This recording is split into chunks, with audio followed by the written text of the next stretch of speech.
नमस्कार, बहुत बहुत स्वागत है आपका। 3 का तरकश आप देख रहे हैं। मैं हूं आपके साथ ऋतु ज्ञानवानी। और सबसे पहले बात सुकमा की मुठभेड़ में ढेर हुए सभी नक्सलियों की पहचान हो गई है और इन नक्सलियों में एक CYPC, एक DVCM और 7 ACM कैडर के थे। इन पर कुल 60 लाख का इनाम घोषित था। सर्चिंग में AK-47 SLR इंसास समेत कई हथियार बरामद हुए हैं।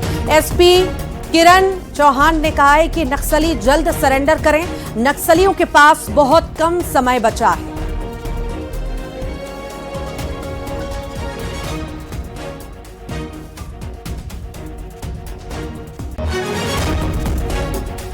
छत्तीसगढ़ शासन की जो आत्मसमर्पित पॉलिसी है वो बहुत अच्छी है। शासन पूरे लाभ उनको दे रही है। जो बचे हुए शेष नक्सली है वो जल्द से जल्द आके मुख्य धारा में पुनर्वासित हो जाए।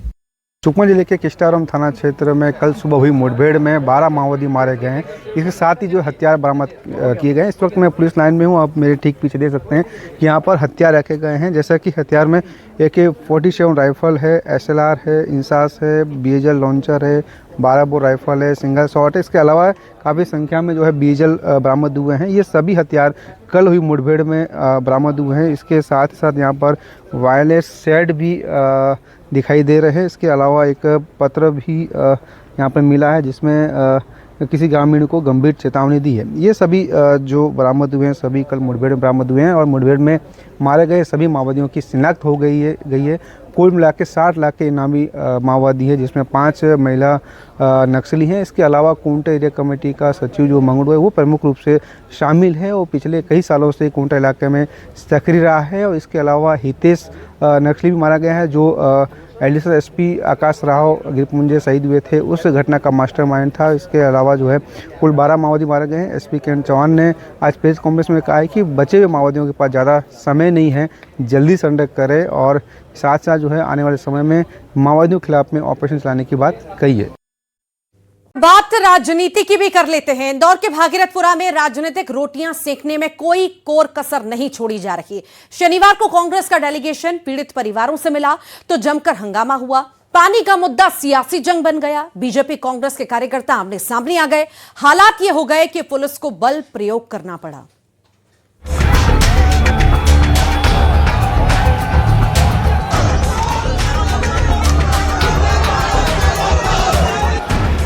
सियासत भी क्या खूब चीज। ऐसे तो नेताजी अपने AC कमरों और गाड़ियों से बाहर भी नहीं झांकते, पर मुद्दा राजनीतिक रोटियां सेकने का हो तो कुर्ता फट जाए या गला बैठ जाए, कोई गुरेज नहीं। अब आपस में भिड़ते इन कार्यकर्ताओं को देखिए। तस्वीरें इंदौर के उसी भागीरथपुरा इलाके की, जहां 15 लोगों की दूषित पानी से मौत हुई। जिम्मेदारी उठाने के वक्त तो कोई सामने नहीं आया, पर जब माहौल बनाने का मौका आया तो दोनों पार्टियों के कार्यकर्ता छाती चौड़ी कर अपनी पार्टी का झंडा बुलंद कर रहे हैं।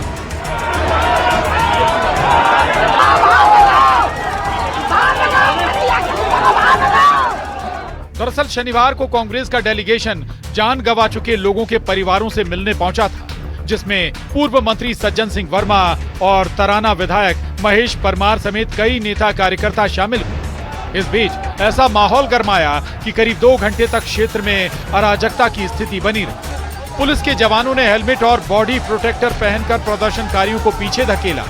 भीड़ इतनी अनियंत्रित थी कि पुलिस को कई बार बल प्रयोग करने की चेतावनी देनी पड़ी। पुलिस के आला अधिकारी लगातार लाउड स्पीकर के जरिए शांति बनाए रखने की अपील करते नजर आए।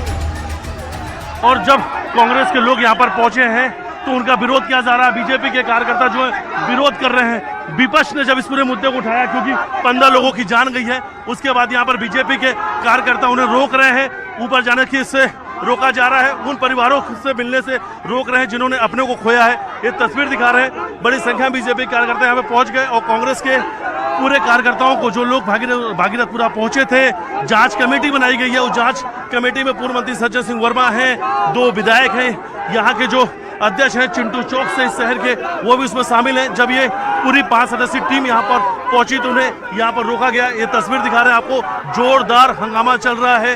हंगामे के बीच में लगातार कांग्रेस को लेकर बीजेपी के जो कार्यकर्ता हैं वो नारेबाजी कर रहे हैं। सिस्टम बीमार है, जनता लाचार है, पर सियासतदानों को तो कहीं नजर नहीं आएगा जो पार्टी और बड़े नेताओं को भाएगा। मिथिलेश गुप्ता के साथ bureau report, news 18, Madhya Pradesh, Chhattisgarh.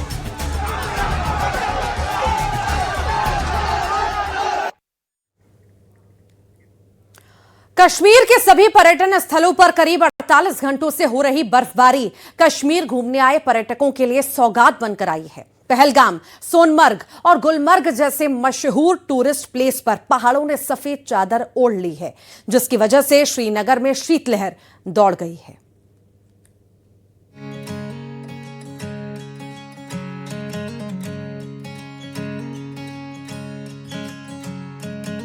नया साल का जश्न मनाने के लिए जिन लोगों ने जम्मू कश्मीर की वादियों को चुना था, उनके चेहरे खिल उठे हैं।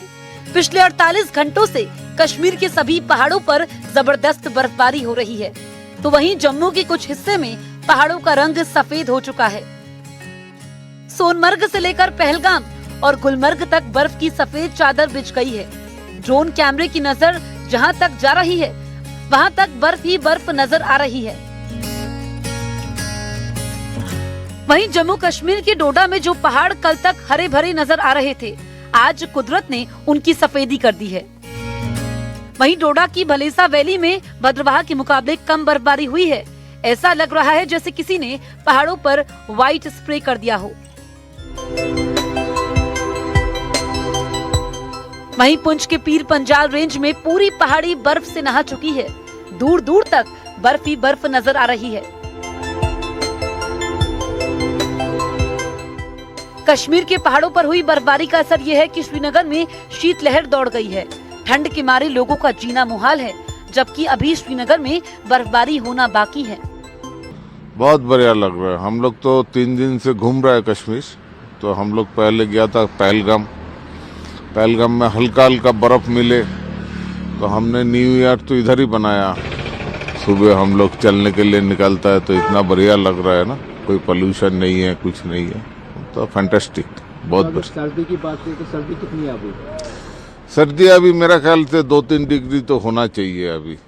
तो और थोड़ा सा डाउन होने से हम लोग जो बाहर से आते हैं ना, तो उन लोग के लिए और बढ़िया होता।